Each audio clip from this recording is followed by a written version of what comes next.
صرف سود کھانا ہی حرام نہیں، بہن بیٹی کی جائیداد اور وراثت کا حصہ کھانا بھی حرام ہے۔ ہر رکاوٹ میں کوئی نہ کوئی بہتری چھپی ہوتی ہے، جو اللہ تک لے جائے اسے ٹھوکر نہیں کہتے۔ غلط پاس ورڈ سے ایک چھوٹا سا موبائل لاک نہیں کھلتا، غلط طریقہ زندگی سے جنت کے دروازے کیسے کھلیں گے؟ مشکلات کا آخری حل اللہ سے رجوع ہے۔ امن چاہتے ہو تو کان اور آنکھ استعمال کرو، لیکن زبان بند رکھو۔ محبت کی ابتدا بھی اللہ ہے۔ بیٹیاں دشمن کی بھی ہوں تب بھی اپنی ہوتی ہیں۔ نبی کریم صلی اللہ علیہ وآلہ وسلم نے فرمایا، اس شخص کی مثال جو اپنے رب کو یاد کرتا ہے اور اس کی مثال جو اپنے رب کو یاد نہیں کرتا زندہ اور مردہ جیسی ہے۔ کچھ تلقات چھین کی طرح ہوتے ہیں، ختم ہوتے ہی شکر الحمدللہ کہنے کا دل کرتا ہے۔ سٹریٹ فارورڈ ہونے کا ہرگز یہ مطلب نہیں کہ بندہ منہ کے ساتھ کتا باندھ لے۔ ہم نے چکھ کر دیکھ لیا، دنیا کھارا پانی ہے۔ سوچ سمجھ کر زندگی گزارو، کیونکہ جو آج مٹی کے اوپر کرو گے کل مٹی کے نیچے اس کا حساب بھی دینا پڑے گا۔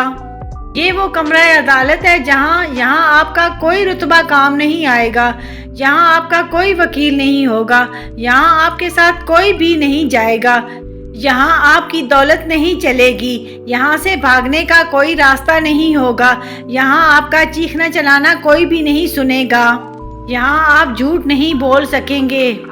بلا وجہ شادی نہ کرنا۔ اللہ نے بلا وجہ شرعی شادی نہ کرنے والے ان مردوں پر لعنت فرمائی ہے جو یہ کہتے ہیں کہ ہم شادی نہیں کرتے، اور ان عورتوں پر بھی لعنت فرمائی ہے جو ایسا کہتی ہیں۔ تکبر، خود کو سب سے بہتر سمجھ لینا، یہ ایک ایسی بیماری ہے جو انسان کو کسی قابل نہیں چھوڑتی۔ زبان دراز لوگوں سے ڈرنے کا کوئی فائدہ نہیں، وہ تو شور ڈال کر اپنی بڑاس نکال لیتے ہیں، مگر ڈرو ان لوگوں سے جو سہ جاتے ہیں، کیونکہ وہ معاملہ اللہ کے سپرد کر دیتے ہیں۔ جہاں ناانصافی کی گنجائش نہیں ہوتی وہاں دیر ہے اندھیر نہیں۔ رسول اکرم صلی اللہ علیہ وآلہ وسلم نے ارشاد فرمایا، مسلمان کی ناحق بے عزتی کرنا سود کھانے سے بھی بڑا گناہ ہے۔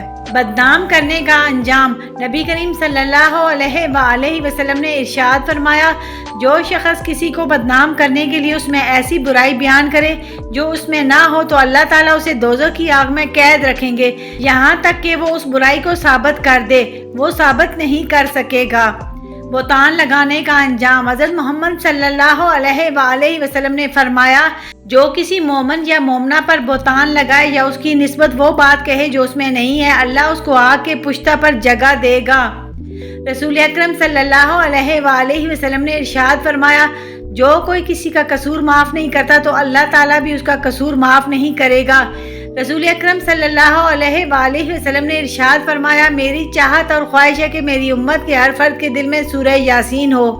رسول اللہ صلی اللہ علیہ وآلہ وسلم نے ارشاد فرمایا، جب تو بیمار کے پاس جائے تو اسے اپنے لیے دعا کی طلب کر۔ بیمار کی دعا ایسی ہے جیسے ملائکہ کی دعا۔ دنیا کا مال تو چھوڑنا ہی پڑے گا، سمجھدار وہ ہے جو آخرت کا مال جمع کرے۔ صرف کتے کا گوشت ہی حرام نہیں، حرام کی کمائی سے خریدا گیا بکرے کا گوشت بھی حرام ہے۔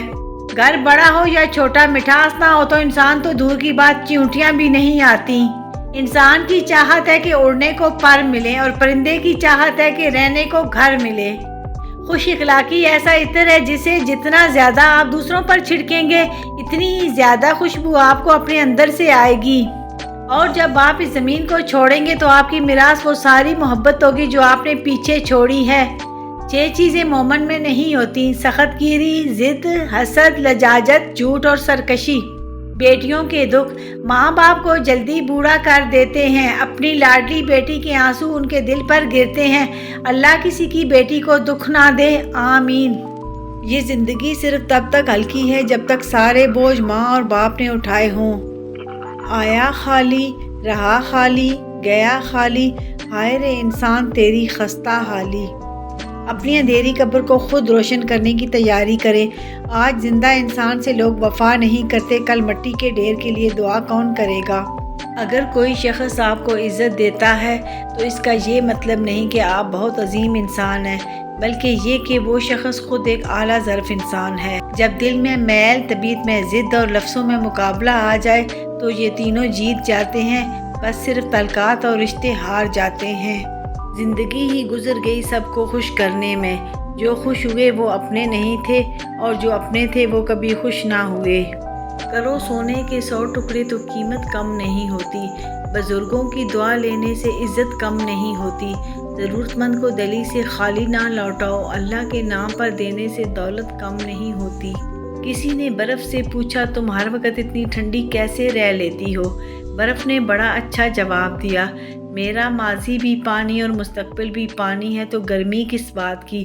اسی طرح انسان کا ماضی بھی مٹی ہے اور مستقبل بھی مٹی ہے تو پھر غرور کس بات کا ہے؟ دنیا میں کچھ حادثے ایسے ہوتے ہیں جو سمجھا دیتے ہیں کہ ماں باپ کے سوا کوئی مخلص نہیں ہوتا۔ خود کو خود ہی خوش رکھنے کی کوشش کیا کریں، ایروں غیروں کے سہارے پر رہیں گے تو وہ آپ کی بچی کھچی خوشیاں بھی نہیں چھوڑیں گے۔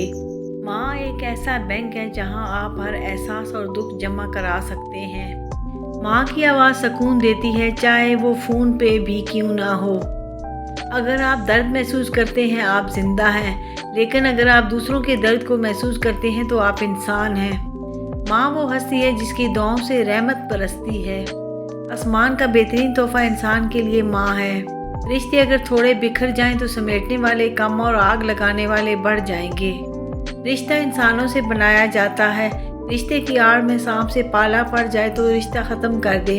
یہ مت سوچیں تعلق کتنا پرانا اور کتنا زیادہ تھا۔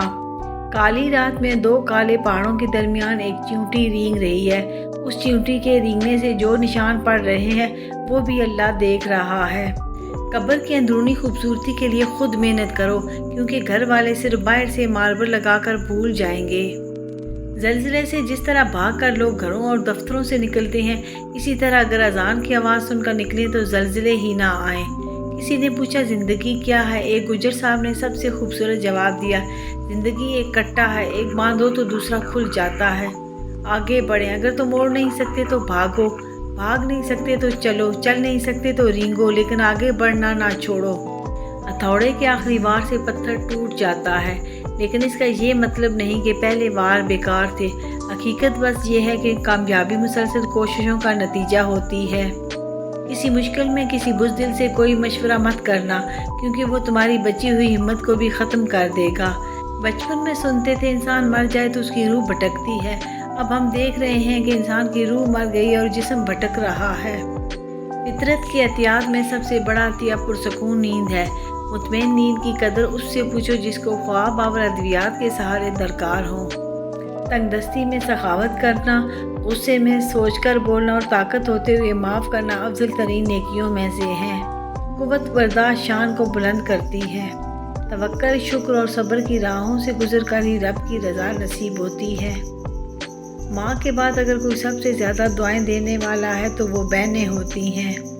نبی کریم صلی اللہ علیہ وآلہ وسلم نے فرمایا، ماں کا حق ادا کرتے رہو، قسم ہے اللہ کہ اگر تم اپنا گوشت کاٹ کر اسے دے دو جب بھی اس کا چوتھائی حق ادا نہ ہوگا۔ دنیا کے سبھی لوگ خوبصورت ہیں، بدصورتی ہمارے رویوں اور سوچ میں ہے۔ ماں وہ ہستی ہے جس کی دعاؤں سے رحمت برستی ہے۔ یا اللہ میرے والدین کو صحت، زندگی اور تندرستی عطا فرما اور بڑھاپے میں ان کے لیے آسانیاں فرما دے، آمین ثم آمین۔ کروڑوں درود و سلام اس ذات پر جو وجہ کائنات ہے۔